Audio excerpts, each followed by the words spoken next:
Hey y'all, this is Meredith, and this is a look at the general settings for the new calendar view. So here's our new calendar, and in the top right hand corner we can still get to settings with the gear icon. So I'm going to click on the gear and go to settings. So this is going to be pretty much the same things that you were used to seeing in the other view. On the left hand side we're going to see all of our topics, and so if I wanted to skip down further down I can, or I can just scroll.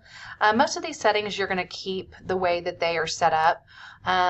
You can change your event settings, your default duration. If you want it to default to a 30-minute event instead of 60 minutes, you can change that here. Most of the stuff is going to stay the same. You do want to keep this checked to add events from Gmail automatically, and enabling keyboard shortcuts, it's up to you. If you enable it, you don't actually have to use them. And it does auto save. There is no save button, so once you're done with your general settings, you just use the back to go back to your calendar.